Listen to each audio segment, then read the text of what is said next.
गोकुल में अचानक आनंद कैसे बरसा? गोकुल में आनंद बरसने का कारण है गौ सेवा।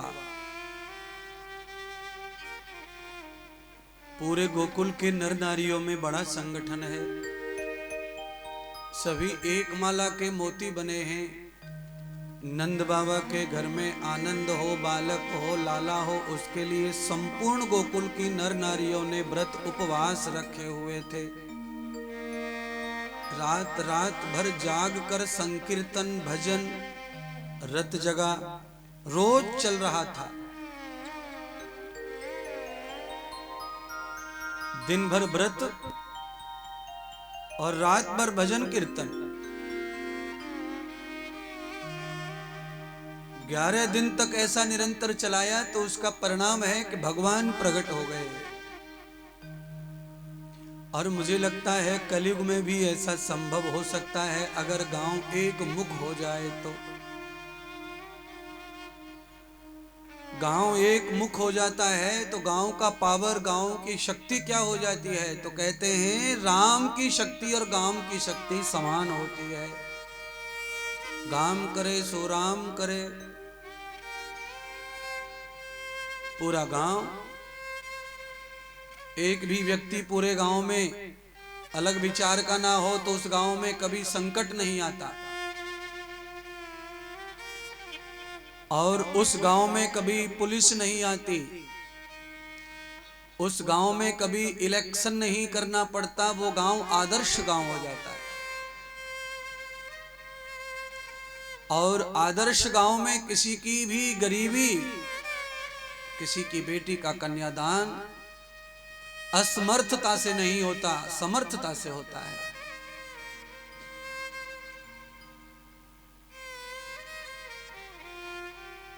तदम तिष्ठम मूल वेदम देवश्रुति यावेत पुण्यम भवान धैनूनां सर्वधनम युक्तां एवस्तदेवं तद दर्शनम च। गाय तो थी ही देवताओं के रूप में गोकुल में बसी हुई, पर और सब देवता स्वर्ग से गोकुल में आ गए लाला के दर्शन करने के लिए।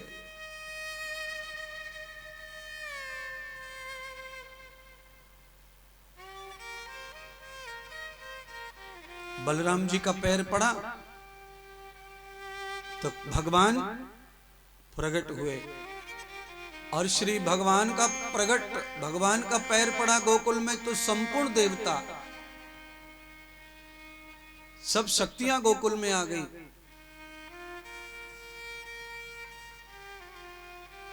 और सब शक्तियों ने अपना अपना दर्शन किया, रूप बदल बदल कर। कैसे रूप बदला? तो कहा नृतम सेवाम।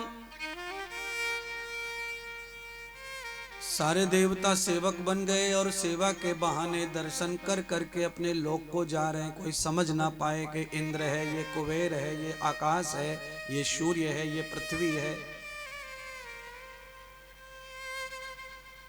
और मुझे लगता है कि भक्ति का यही मार्ग अच्छा है। अगर हम मंदिर में हैं, कथा में हैं, भक्ति में हैं, तो फिर हमें अलग अलग प्रतिष्ठा नहीं रखनी है। हमें भक्त बनकर ही, दर्शनार्थी बनकर ही प्रवेश करना है पांडाल में, तो उसका आनंद कुछ अलग ही प्राप्त होता है। अगर आप पांडाल में आने से पहले ही अपने आप को पब्लिक से अलग कर लेंगे, मंत्री जी आ गए, मंत्री जी, मंत्री जी आ गए, मंत्री जी। अगर पांडाल में मंत्री जी श्रोता या भक्त बन के नहीं आते तो पांडाल में वो अलग ही रहेंगे और उनकी प्रतिष्ठा के कारण, उनके सम्मान के कारण वो अलग छिके हुए बैठे रहेंगे।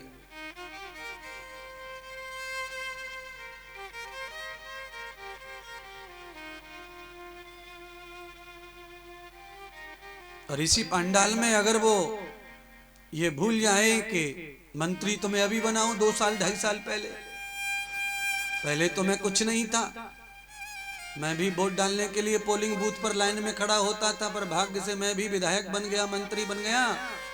अगर ये बातें उन्हें याद हैं तो फिर वो आपकी तरह आके ही गुपचुप बैठकर ताली बजाएंगे, नाचेंगे, कूदेंगे, हंसेंगे, कथा सुनेंगे। पर ये नहीं हो रहा है।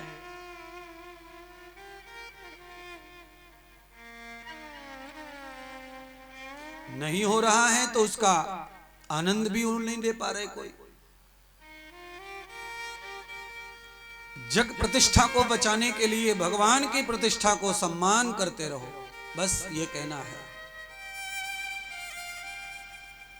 अपने जीवन में जो कुछ प्राप्त हुआ है वो हमेशा बना रहे, तो उसके लिए परमानंद परम कृपा हमारे ऊपर बरसती रहनी चाहिए परमात्मा की। उसके लिए परमात्मा का स्थान ऊंचा बनाए रखो। विश्वामित्र महामुनि ज्ञानी,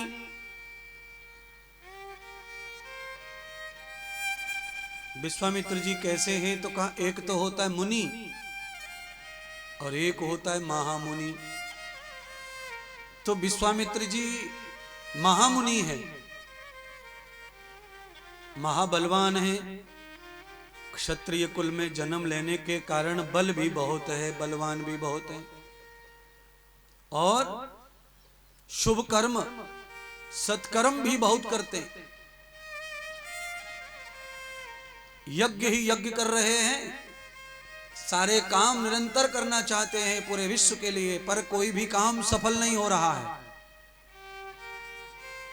बलवान है, महामुनि है, जपस्वरी है, तपस्वरी है, सब भागवत हैं, सब कुछ है, पर काम सफल नहीं हो रहे महामुनि के। जब जब काम करने जाते हैं यज्ञ आदि तभी फेल हो जाता है। सुबह मारी चाकर काम बिगाड़ते हैं। अब सवाल यह है कि ऐसे महामुनि, ऐसे तपस्वी, ऐसे भजनानंदी, ऐसे ज्ञानी महात्मा का भी काम सफल क्यों नहीं हो रहा है? काम तब तक सफल नहीं हो रहा है जब तक राम जी की कृपा नहीं मिल रही है विश्वामित्र को। जैसे ही राम जी की कृपा प्राप्त हो जाएगी, सारे काम सफल होते चले जाएंगे, सरल होते चले जाएंगे। आपके भी काम ऐसे ही बनते बनते बिगड़ रहे हैं। रोज लोग आते हैं, रोज मुझे कहते हैं, गुरुजी मुंह तक आ तो निवालो। फिर मैंने कि फिर क्या हुआ? तो कहा मुंह तक आते आते रह जावे। मुंह तक आते आते निवाला रह जाता है, काम बनते बनते बिगड़ जाता है। इसका मतलब है पुरुषार्थ तो बढ़िया है, कर्म तो बढ़िया है, पर कृपा नहीं हो रही है राम जी की। तो क्या करें? तो जाइए, सब काम छोड़ छाड़ के जाइए और भगवान के चरणों में प्रार्थना कीजिए कि मेरे कर्मों को सिद्ध करो राम, आपके बगैर मेरा कर्म सिद्ध नहीं हो सकता। मैं तो संसार में जीव हूँ और आप जीव का कल्याण करता परमात्मा मायापति हैं। ऐसी प्रार्थना करो, देखो काम बनना शुरू हो जाएगा, उसी दिन से सब काम बनेगा। पर तुम क्या कर रहे हैं? राम जी को मना नहीं रहे, काम बनाने के लिए अंगूठियां घुसेड़ रहे हैं उंगलियों में। बोलो, राम जी के बारे में कोई चिंतन नहीं है। लाल कलर को पत्थर चांदी की अंगूठी में सिद्ध मंत्र डाल के पहना दिया और ये सोच रहा है कि हो गया कलेक्टर, अगली बार टॉपर आऊंगा पूरी परीक्षा में। आईएएस की परीक्षा दे रहा है, 3 बार से लगातार फेल हो रहा था, चौथी बार कोई मिल गया गुरुजी, उसने अंगूठी घुसेड़ दी। अब जब अंगूठी हाथ में डाली तो फिर मेरिट में और नीचे खिसर गो। हाँ, कभी कभी टोना टोट का उपाय भी उल्टे पड़ जाते हैं प्यारे बंधुओं। हमेशा थोड़ी है, कभी कभी सब उल्टा पड़ जाता है। एक दिन क्या हुआ, थोड़ा कच्चा रह गया तेल सब्जी में, तो घर वाले ने कहा कि बदबू आ रही है सब्जी में, तो सरसों के तेल की, कच्चो रह गया तेल। तो पत्नी ने कहा कि पति को बुरा लगा, कल सब्जी मैंने कहा आज गरम कर लो, तेल है। तो गैस उसने थोड़ी स्पीड में जला दी तेल को पकाने के चक्कर में। अब तेल पकाने के चक्कर में, पति को खुश करने के चक्कर में जीरो छोंक करके जैसे ही घिया डालो, वहां में से आग भपंगा मारो। अब मम्मी को मुंह सब जल जला के भिरी। तो कभी कभी किसी को खुश करने के चक्कर में अपना नुकसान हो जाता है। इसीलिए किसी को भी खुश करने के लिए अपने आप को संयमित रखो, मर्यादित रखो और नियम में रखो, और परमात्मा के तरफ अपना झुकाव रखो। आप ध्यान कर लो, तालाब में से, कुआं में से किसी को भी खींचना हो, बाल्टी को, आदमी को, मिट्टी को, तो ऊपर जो खींचने वाला है आदमी, वो अपना बैलेंस पीछे की ओर करता है, ज्यादा पूरा पीछे की ओर, कमर पे से पीछे की ओर झुका रहता है और कोशिश करता है कि पीछे ही झुका रहे, आगे ना आ जाए। और धीरे धीरे हाथों का बल लगाकर मेहनत कर कर्म करके उस मिट्टी कुट्टी को, उस आदमी को वो पार पर ले आता है, चढ़ा लेता है, ऊपर खींच लेता है। जिस प्रकार पीछे की तरफ बैलेंस करके हाथ और बुद्धि के पुरुषार्थ से काम बना लिया, ऐसे ही भगवान की तरफ अपना दिल का झुकाव रखो और संसार को खींचते रहो, खींचते रहो। गंगा पार हो जाओगे, भव पार हो जाओगे।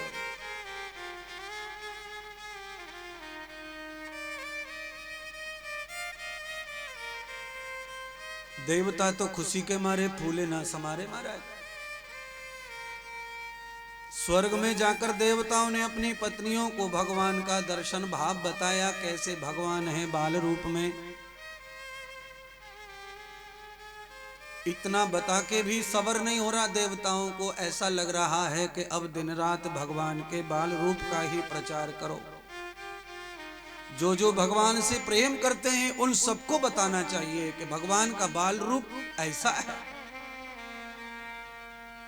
देवों के देव महादेव कैलाश पर ध्यान में बैठे, देवता कैलाश चले गए। देवताओं को मालूम था कि महादेव निरंतर हरि भजन करते हैं।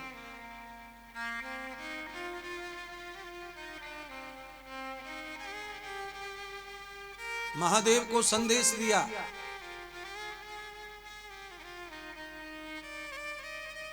महादेव ने जैसे ही सुना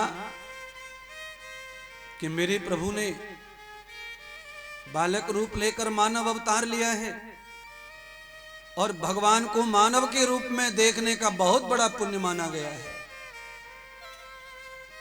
आप भगवान को निरंतर कैसे भी ध्यान में धरो और कैसे भी दर्शन करो अलग बात है, पर मनुष्य के शरीर के रूप में अगर भगवान का दर्शन होता विश्वास के साथ, वो दर्शन कल्याणकारी माना गया है। मानव के रूप में ही भगवान सर्वश्रेष्ठ है।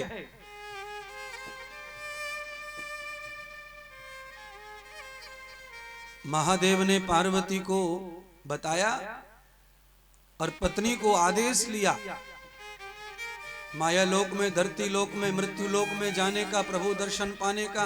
पार्वती ने भी प्रार्थना की, प्रभु अकेले मत जाओ, विवाह के बाद तो पूजा पाठ देव धर्म साथ करना चाहिए। तो भगवान शंकर कहते हैं देवी माया का लोक है, पहले मैं जाकर आता हूं। और ये बात सच्ची निकली देवताओं की कि मेरे प्रभु ने अवतार मानव का लिया है। तो पार्वती सत मानो, विश्वास करो, मैं तुम्हें भी एक दिन भगवान का दर्शन कराने धरती लोक पर जरूर ले जाऊंगा। आज महादेव गोकुल में पधारे। गोकुल में आकर के महादेव महादेव नहीं रहे, भगवान भगवान नहीं रहे, शिव शिव नहीं रहे। गोकुल में आकर महादेव एक भक्त बन गए और गोकुल के समस्त प्राणियों को अपने से बड़ा मान रहे भगवान। ये कथा आज ये बताने वाली, समझाने वाली है। यही इसीलिए मैंने प्रारंभ में कहा कि जब भी कथा मंदिर आदि तीर्थ में जहां भी आप प्रतिष्ठा को भूल कर जाते हैं तो अत्यधिक लाभ प्राप्त होता है। महादेव ने अपने से भी ज्यादा बड़ा माना ग्वाल वालों को। जिनके गांव में भगवान प्रकट हुए हैं वो तो सच में महान ही होते हैं। उन ग्वाल वालों को महानता देते हुए भगवान महादेव ने कहा, अरे गोपाल, अरे ग्वालो, मुझे प्रभु का दर्शन करना है। तुम्हारे गोकुल में मेरे प्रभु हरि पधारे हैं। ग्वाल वालों को भ्रम पड़ गया कि कोई प्रभु नहीं आया यहां, तो नंद के घर लाला भयो है। तो भगवान महादेव ने कहा, बस वही नंद के घर में जो लाला है वही मेरे परमात्मा ब्रह्म है, मुझे उनके घर तक पहुंचाओ। त्रिकालदर्शी महादेव को सब पता है किसका घर कहाँ है, फिर भी वो पूछ रहे ग्वाल वालों से। क्यों पूछ रहे हैं? क्योंकि धरती लोक पर पूछने वाला ही श्रेष्ठ माना जाता है। और जो अपने आप को ही सब कुछ मानकर बैठा है वो एक दिन औंधे मुंह गिरता है और 3200 टूट के बाहर आ जाते हैं। इसीलिए भारत में कहावत है कि पूछनता मूर्ख नहीं कहावे। तो हमेशा पूछते रहो, जो भी लगे कि महात्मा श्रेष्ठ हैं, पंडित जी श्रेष्ठ हैं, बाबा श्रेष्ठ हैं, अम्मा श्रेष्ठ हैं, तो उन्हें परमार्थ का, पुण्य का, सत्कर्म का ज्ञान लेने के लिए, अपना समाधान करने के लिए विचार पूछते रहना चाहिए। अच्छा, कई लोगों को 5-7 चौपाई, 2-3 श्लोक, 1-2 भजन याद हो जाते हैं, 2-3 चटकोले, फिर वो गांव में ना बोलंदे में का हुआ सत्संग में। हाथरस जिले में क्या है, भगत लोग जो है सत्संग करते हैं गांव गांव। 3-4 गांव में से 2 गांव में से, उस गांव में से 3 उसमें से, 5 उसमें से, 7 उसमें से, कुल मिला के 14 लोग इकट्ठे हो जाते हैं और सत्संग शुरू। प्रवचन करने वाला तख्त पे बैठ जावे और आधे लोग प्रवचन सुनते सुनते बीड़ी पीवे, और बीड़ी बुझ गई तो पाम से बुझा के घुटना के नीचे दबा लें। जब सत्संग खत्म होगा चनौरी लेके राम राम करके अपने अपने घर। कैसो सत्संग होवे? पहले जो महात्मा कुछ बोल कर गए 10 मिनट, उस महात्मा की बात काटनी है दूसरे वक्ता को। 2 बोल के गए, तीसरे को दोनों की बात काटनी है, अपनी फिट करनी है। ऐसा लठ संग हो रहा है समाज में सत्संग के नाम पर। वही सत्संगी, वही वक्ता, वही श्रोता, कोई सुनने आता नहीं, क्योंकि उन्हें पता है, सबको मालूम है गांव के लोगों के बारे में कि इनका आचरण कैसा है, इनका प्रवचन सुन के कुछ फायदा होने वाला, इसलिए कोई नहीं आता है। इसलिए कहावत और बनती है, नहीं नहीं, कहावत क्या है, घर की मुर्गी, ऐसी कहावत बन गई है महाराज। पर प्यारे, सत्संग के बगैर भी नहीं रहना चाहिए। हर पल हर रोज सत्संग चाहिए जीवन में। लटसंग करने वालों की वजह से सत्संग करने वालों की वैल्यू कम नहीं होनी चाहिए। काल नेमी सरसा जैसे राक्षस साधु के भेष की वजह से सच्चे साधु का अपमान या उनका तिरस्कार नहीं होना चाहिए। उनसे हमें लाभ प्राप्त होता है तो सदैव हमें लाभ लेते रहना चाहिए। आज महादेव ने अपनी संपूर्ण प्रतिष्ठा को त्याग दिया, किसी को पता ही नहीं चलने दे रहे कहां से आए हैं। वो केवल कोई पूछता है तो कहते हैं बस मैं कैलाश से आया हूं पैदल पैदल दर्शन करने, ब्रह्म का दर्शन करने, प्रभु का दर्शन करने, श्री राम का। पूरे गोकुल में हल्ला मचा हुआ है कि कोई बाबा आए हैं नंद के घर लाला का दर्शन करने। तो वो बाबा तो इतने भोले वाले सीधे हैं कि वो तो लाला को ही भगवान बता रहे।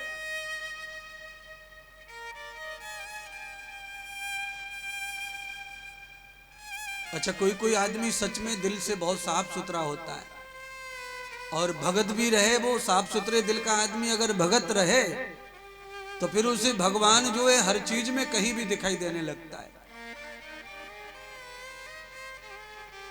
और वो कहीं भी पूजा प्रारंभ कर देते, इतने भाव विभोर हो जाते हैं। उनका भाव, उनकी भक्ति से उन्हें तो सब प्राप्त हो जाएगा। पर ये सब होता तभी है जब दिल साफ और सरल हो। ये हर्षें बरसें सुमन, ऐसा दिल होना चाहिए। ये हर्षें बरसें सुमन, जिनका हृदय हर समय हर्षित रहता है दूसरों की खुशी में, दूसरे के आनंद में, दूसरे की उन्नति में, उनका मन भी सुमन होता है, सुमन। और जिनका मन सुमन होता है वो किसी सुंदर को देखकर मन बिगाड़ते नहीं है, वो सुंदर को देख करके अपने मन को कल्याण कर लेते, अपने मन को तार लेते हैं। वो सुंदर में राम का, कृष्ण का दर्शन करते हैं, सीता मैया का दर्शन करते हैं, राधा मैया का दर्शन करते हैं। कई लोगों को सुंदरता दिख जाए तो मन बहुत काला पड़ जाता उनका, टबकी टबक टबकी टबक चले मन में। सुंदर चमड़ी, नाक, मान, मुंह, हाथ देख लिया तो मन खराब होने लगता है। तो गोस्वामी ही कह रहे हैं, ये हर्षे बरसे सुमन। अगर तुम्हारा मन हर्षता है किसी की सुंदरता को देखकर, तो तुम्हारा मन भी सुमन होना चाहिए। अगर मन तुम्हारा सुमन है तो उस सुंदर चमड़ी में ही तुम्हें राम का दर्शन होगा, सीता राम का दर्शन हो जाएगा। फिर तुम्हें यत्र तत्र राम ढूंढने की जरूरत नहीं पड़ेगी। क्यों नहीं पड़ेगी? दो पंक्ति गुनगुना कर मैं समझाना चाहता हूं, इसलिए जरूरत नहीं पड़ेगी।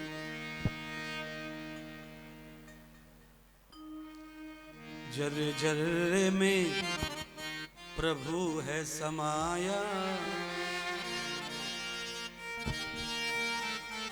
ढूंढने की जरूरत नहीं है। जर जर में प्रभु है समाया, जर जर में प्रभु है समाया, ढूंढने की जरूरत नहीं है।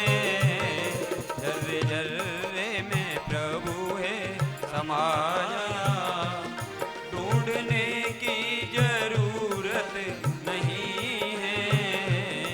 जर जर में प्रभु है समाया, ढूंढने की जरूरत नहीं है।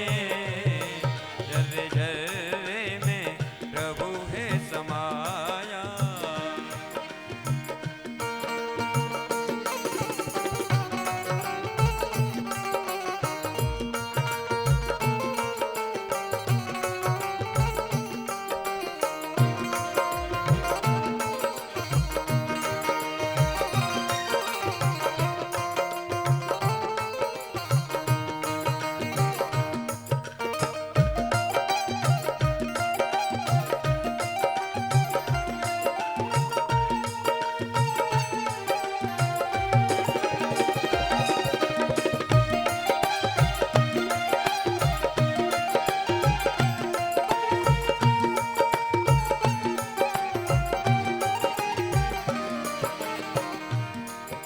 जर जर में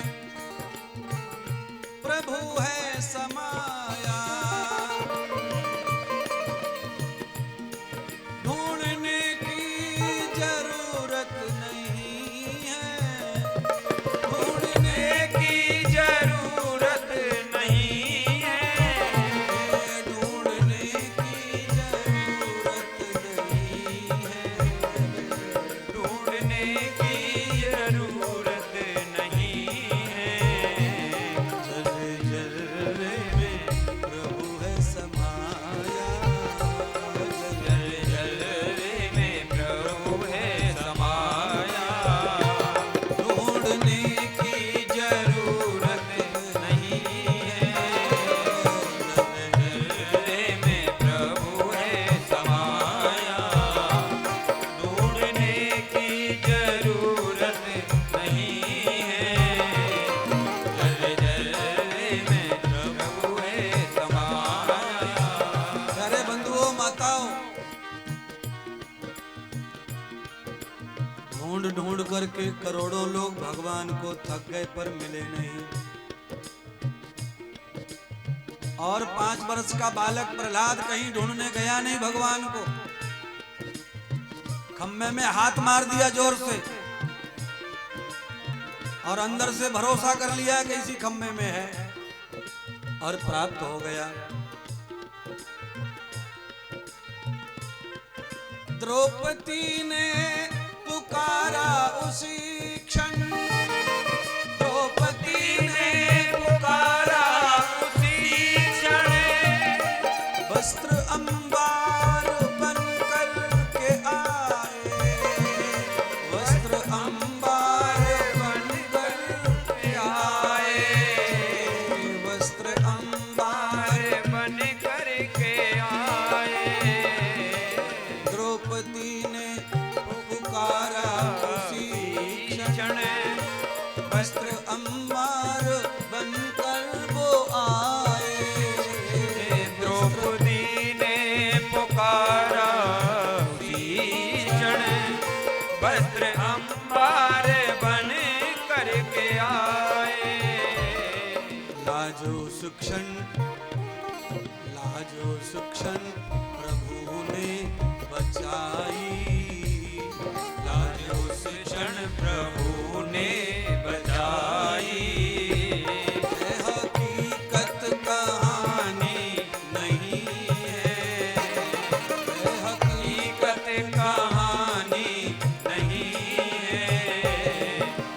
जर्रे में प्रभु है समाया, ढूंढने की जरूरत नहीं है। जर्रे में प्रभु है समाया, ढूंढने की जरूरत नहीं है। जर्रे में प्रभु है समाया, ढूंढने की जरूरत नहीं है। जर्रे में प्रभु है समाया, जर्रे में प्रभु है समाया, ढूंढने की जरूरत नहीं है। ढूंढने की जरूरत नहीं है।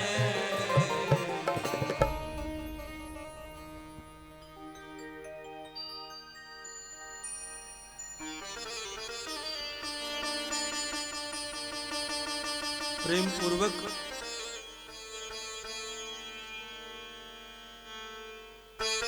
अगर ये पंक्तियां कुछ विश्वास पैदा कर रही हों तो इन पर अटल हो जाइए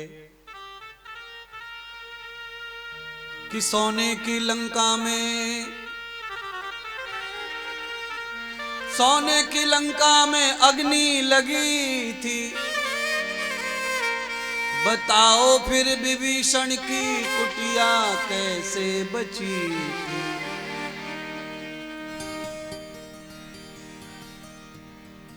यही नाम लिखा था कुटिया विभीषण।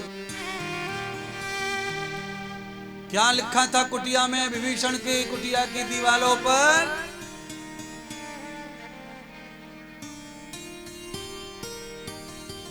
आग कुछ बिगाड़ नहीं पाई कुटिया का, क्योंकि कुटिया का नहीं विभीषण की भक्ति का प्रभाव है ये। जिस समय वो बचाने पे आए, आग पानी वो तूफान से भी बचाए।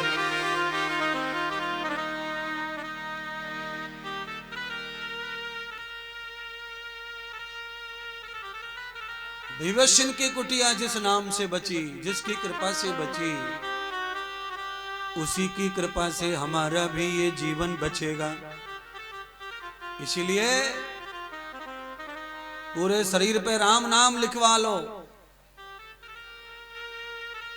कैसे लिखवाएं महाराज? ये काले काले गुदवाएं क्या?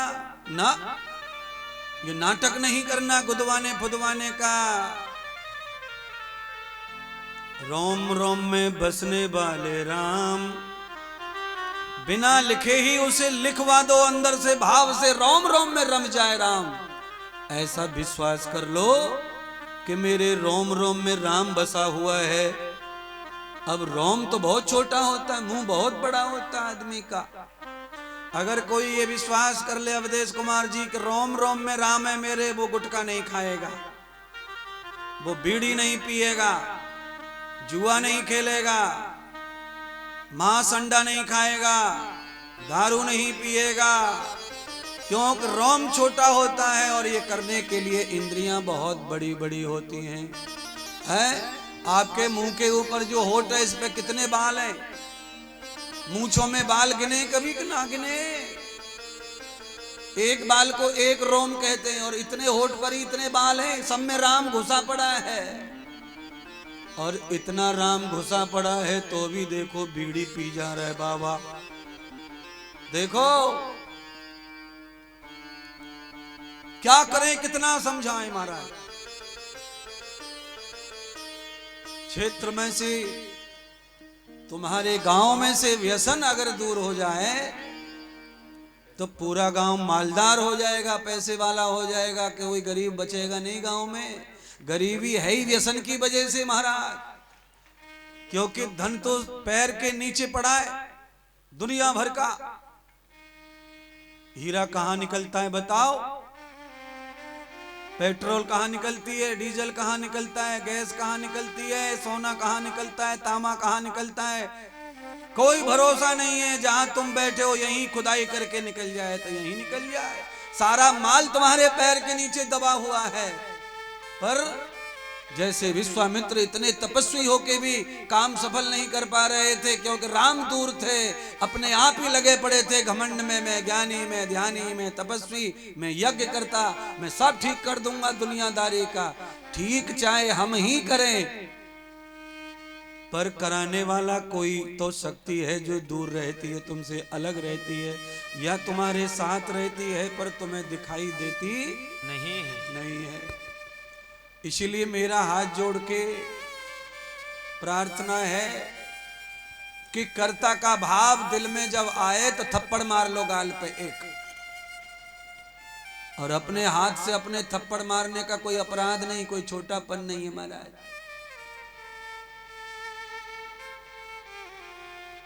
अभिमान को चूर चूर कर दो, झरा दो उसको। कर्तापन का भाव ही तुम्हें ले डूबेगा।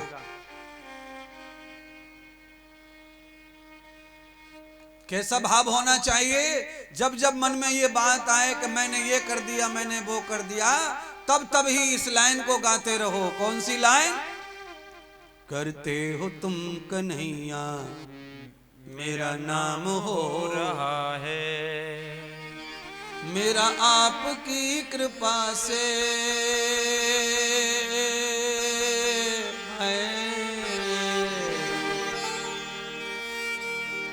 मेरा आपकी कृपा से। बोलिए, सब काम हो रहा है, सब काम हो रहा है, करते हो तुम कन्हैया मेरा नाम हो रहा है। ये पंक्ति मंत्र मान करके साथ रख के घूमो इसको। जब भी धोखे से मुंह से ये निकल जाए कि मैंने ये कर दिया, वो कर दिया, तत्काल इस पंक्ति को गाओ। इस पंक्ति को गाएंगे तो कैसा हो जाएगा इस भजन को गाने से? एक ही लाइन गाओ, ज्यादा गाने की जरूरत नहीं, एक से कल्याण हो जाएगा। मानो कोई दुष्ट थूक गया है, उस पे तुमने मुट्ठी भर के मिट्टी डाल दी, जैसे वो गंदगी छुप जाती है ऐसे ही तुम्हारा अहंकार भी छुप जाएगा इस पंक्ति के ढक्कन से। गाते रहो। महादेव ने सारा अहंकार, सारा मान प्रतिष्ठा जो सच्ची है, हम और तुम्हारे पास तो नकली है। महादेव के पास में तो हकीकत में मान है, प्रतिष्ठा है। वो अगर गुरूर करें, घमंड करें तो सच्चा भी लगता है कि वो तो नाथ हैं त्रिलोकी धाम के, और वो तो कल्याण करता शिव हैं, सारी दुनिया को रुलाने वाले रुद्र हैं, सबको शांति देने वाले शंकर हैं। पर भगवान का दर्शन करने आए हैं तो सारा ज्ञान, अभिमान, बलवान सब त्याग दिया। कैसे बनकर आए? दीनहीन भिक्षुक बनकर आए। और यही बहुत मजेदार बात है, यही परम सत्य है। भगवत प्राप्ति को पाने के लिए दीनहीन खाली होकर आइए, सब खाली करके आइए।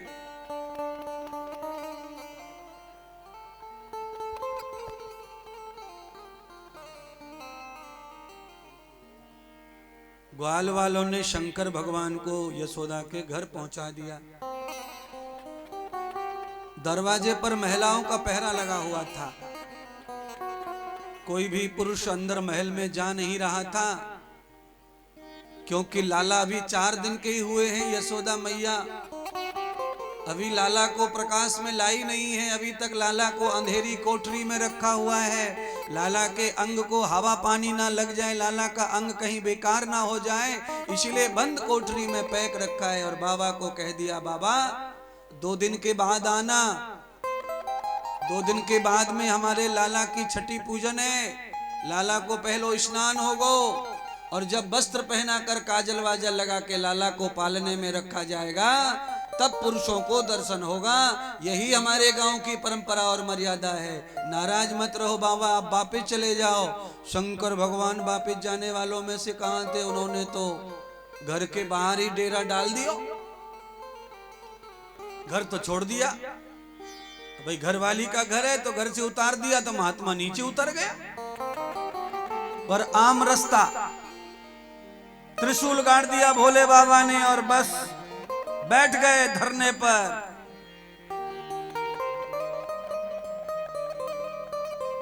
कोई उल्टा नहीं, कोई सीधा नहीं, कोई क्रोध नहीं। भगवान शंकर ने कहा कि कोई बात नहीं, और पुण्य कम है तो पुण्य पैदा करो। शंकर भगवान दरवाजे पर खड़े होकर प्रभु का नाम स्मरण करने लगे, शंख बजाने लगे, डमरू बजाने लगे और एक पैर पे खड़े होकर के तांडव नृत्य करने लगे महाराज। अब इस पांडाल में शंकर भगवान से ज्यादा सम्माननीय कौन है भैया? जरा हाथ खड़ा कर देना। सरपंच, मुखिया, ठेकेदार, लंबरदार, बिजनेसमैन, पूंजीपति। शंकर भगवान को पाने के लिए, दर्शन के लिए एक पैर पर खड़े होकर नृत्य कर रहे हैं, खुद ही डमरू बजा रहे हैं और खुद ही शंख बजा रहे हैं, खुद ही गीत मंत्र जप रहे हैं। इसीलिए मेरी बात मान लो तो तर जाओगे। प्रतिष्ठा को छोड़कर भागवत में बफर के आनंद लिया करो, बफर के। महाराज ये बफर के क्या होता है? बफर के नहीं जानते हो? रोज तो जाते हो बफर में चरने के लिए, और बफर के ना जाने? रोज तो मामा छोड़ो न भुआ छोड़ी, न चाचा छोड़ो, न पप्पू छोड़ा।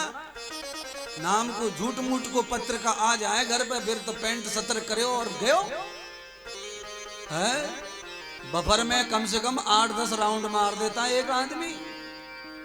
सीधी तरफ से घुसता है, खाते खाते खाते खाते फिर बैक गियर में, फिर खाते खाते खाते खाते फिर गियर में, फिर खाते खाते खाते फिर गियर में, फिर खाते खाते खाते खाते अंत में बूंदी को, रायते को दौना और चलते चलते रबड़ी को दौना, और फिर बाहर निकलते निकलते पान चबा के और गाली दे के विदा।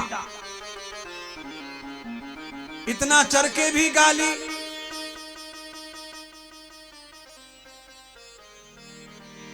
बोलो, सालों ने बुला लिया, न्योता दे दिया, इतना सारा इंतजाम कर दिया सालों ने, पर सालों ने हाथ धोने के लिए पानी नहीं रखा। अब बोलो, 56 व्यंजन खरा दिए, जिमा दिया नालायक को, और गाली खाकर आशीर्वाद दे के जा रहा है। इसीलिए माथे को पूज के खाएं, ऐसा भोजन खिलाओ। और माथे से पूज कर एक ही भोजन है, और उस भोजन का नाम है कथा का भंडारा।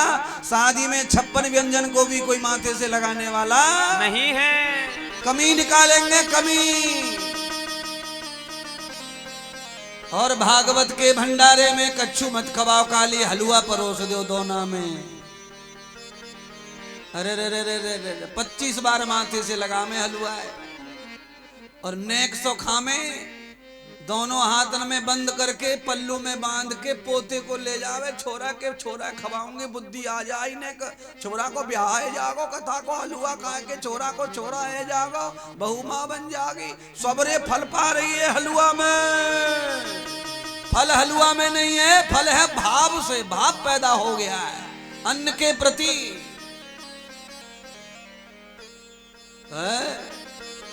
हाँ सर रसा, आलू कर रसा, गोभी आलू सूखी, हाँ सर रायतो, हाँ सा दही, हाँ सा बूरा। कुछ लोग तो खाते खाते माँ बहन की गालियां देते शादियों में। बोलो, कम डाल दे बूरा सरको सकोरे में तो गाली देवे, और ज्यादा पड़ जाए तो गाली देवे। बोलो क्यों? ब्याह बारात में आदमी को अहंकार और अज्ञान पैदा हो जाता है, उसका वही धर्म है।